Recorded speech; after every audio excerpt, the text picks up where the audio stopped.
ಈ ವಿಡಿಯೋ ನಿನ್ನೆಯಿಂದ ಸಿಕ್ಕಾಪಟ್ಟೆ ವೈರಲ್ ಆಗ್ತಾ ಇದೆ ಸಾಮಾಜಿಕ ಜಾಲತಾಣದಲ್ಲಿ. ಅದಲ್ಲದೆ ಈ ನಟಿಗೆ ಎಲ್ಲರೂ ಬಾಯಿಗೆ ಬಂದಂಗೆ ಬೈತಾನೂ ಇದ್ದಾರೆ. ಸಿಕ್ಕಾಪಟ್ಟೆ ಟ್ರೋಲ್ ಕೂಡ ಮಾಡ್ತಾ ಇದ್ದಾರೆ. ಒಂದ್ಸತಿ ನೋಡ್ತಿದ್ದಂಗೆ ಎಲ್ರಿಗೂ ಗಾಬರಿ ಆಗ್ಬೋದು, ಅಯ್ಯೋ ಇವ್ರು ಸೀರಿಯಲಲ್ಲಿ ನಟಿಸ್ತಾ ಇದ್ದವ್ರಲ್ವಾ, ಆಗ ಚೆನ್ನಾಗೇ ಇದ್ರಲ್ಲ, ಈಗ ಯಾಕೆ ಹಿಂಗಾದ್ರು ಅಂತ. ಇದೆಲ್ಲವೂ ಕೂಡ ಅವಕಾಶಕ್ಕಾಗಿ. ಅಷ್ಟಕ್ಕೂ ಈಕೆ ಯಾರು, ಈಕೆ ಹಿನ್ನೆಲೆ ಏನು, ಈಗ ಯಾಕೆ ಎಲ್ರು ಈಕೆಗೆ ಬೈತಾ ಇದ್ದಾರೆ, ಅಂಥದ್ದು ಏನಾಯಿತು, ಇದೆಲ್ಲವನ್ನ ಈ ವಿಡಿಯೋದಲ್ಲಿ ಹೇಳ್ತಾ ಹೋಗ್ತೀವಿ. ಅಂದರೆ ಇಲ್ಲಿವರೆಗೂ ನಿಮ್ಮ ಮೇಘಾ ಸುದ್ದಿಯನ್ನು ಸಬ್ಸ್ಕ್ರೈಬ್ ಮಾಡಿಲ್ಲ ಅಂದರೆ ಈಗಲೇ ಸಬ್ಸ್ಕ್ರೈಬ್ ಮಾಡಿ. ಹೆಚ್ಚಿನ ಮಾಹಿತಿಗಾಗಿ ಬೆಲ್ ಐಕಾನ್ ಪ್ರೆಸ್ ಮಾಡೋದನ್ನು ಮರಿಬೇಡಿ. ಎಸ್, ಕೆಲವು ವರ್ಷಗಳ ಹಿಂದೆ ಮಿಥುನ ರಾಶಿ ಅನ್ನುವಂಥ ಸೀರಿಯಲ್ ಕಲರ್ಸ್ ಕನ್ನಡದಲ್ಲಿ ಬರ್ತಾ ಇತ್ತು.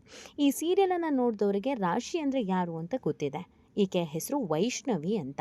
ಆದರೆ ರಾಶಿ ಅಂತಲೇ ಫೇಮಸ್ ಆದವರು. ಆಟೋ ಓಡಿಸ್ಕೊಂಡು ಸಾಮಾನ್ಯ ಹುಡುಗಿ ಥರದ ಪಾತ್ರವೊಂದನ್ನು ಕಲರ್ಸ್ ಕನ್ನಡದಲ್ಲಿ ಮಾಡ್ತಾಯಿದ್ರು.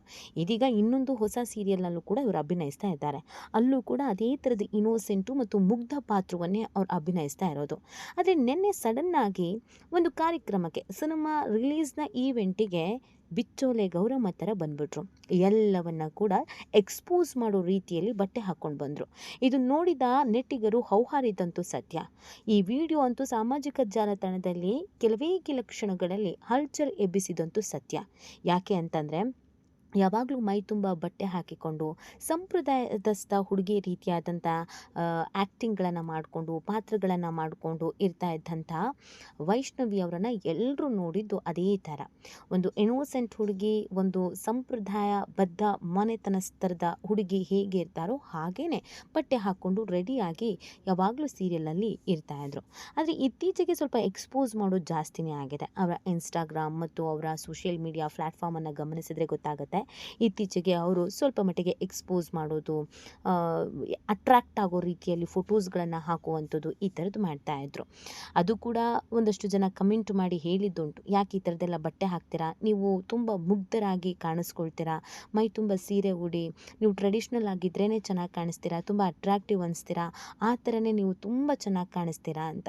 ಆದರೆ ಏನು ಮಾಡ್ತೀರಾ, ಸಿನಿಮಾ ಇಂಡಸ್ಟ್ರಿಯಲ್ಲಿ ಅವಕಾಶ ಅನ್ನೋದು ನಟಿಯರಿಗೆ ಒಂದು ರೀತಿಯಾಗಿ ಮರುಭೂಮಿಯಲ್ಲಿ ಸಿಕ್ಕುವಂಥ ಹೂವಿನ ಥರ ಆಗಿಬಿಟ್ಟಿದೆ.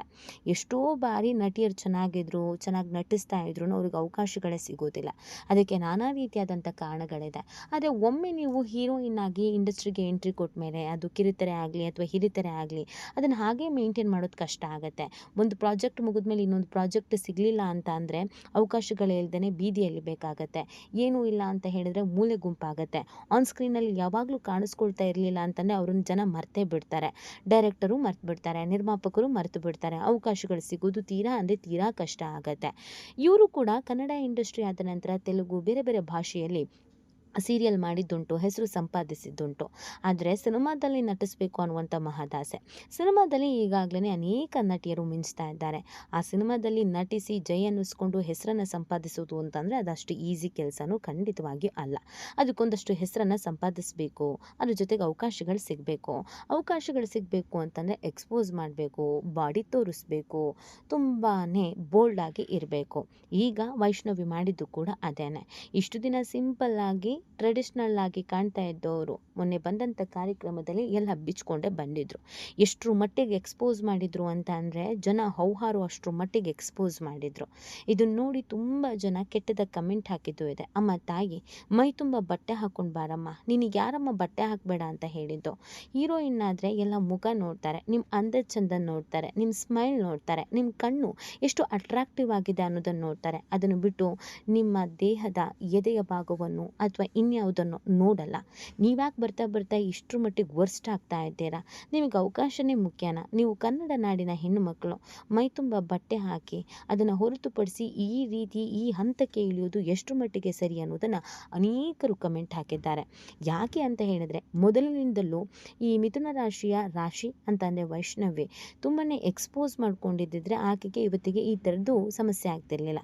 ನಮ್ಮಲ್ಲಿ ಆ ಥರದ ನಟಿಯರು ಇದ್ದಾರೆ. ನೀವು ನಿವೇದಿತನ ತಗೊಳ್ಳಿ, ಆಕೆಯನ್ನು ಎಲ್ಲರೂ ನೋಡಿರ್ತಾರೆ, ಮಾಡಿರೋದೇ ಎಕ್ಸ್ಪೋಸ್ ಆಗಿ.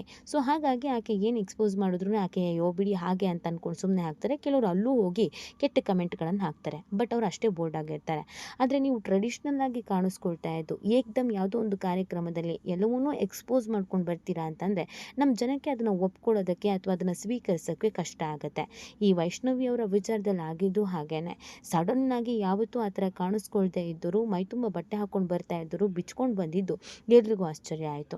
ಅದಲ್ಲದೆ ಆ ಕಾರ್ಯಕ್ರಮದಲ್ಲಿ ಇದ್ದಂಥ ಕ್ಯಾಮ್ರಾಮ್ಯಾನ್ಸ್ಗಳು ಕೂಡ ರಾಶಿ ಅವರನ್ನು ಎಷ್ಟು ಎಕ್ಸ್ಪೋಸ್ ಮಾಡೋಕ್ಕೆ ಸಾಧ್ಯನೋ ಅಷ್ಟು ಎಕ್ಸ್ಪೋಸ್ ಮಾಡಿದ್ದಾರೆ.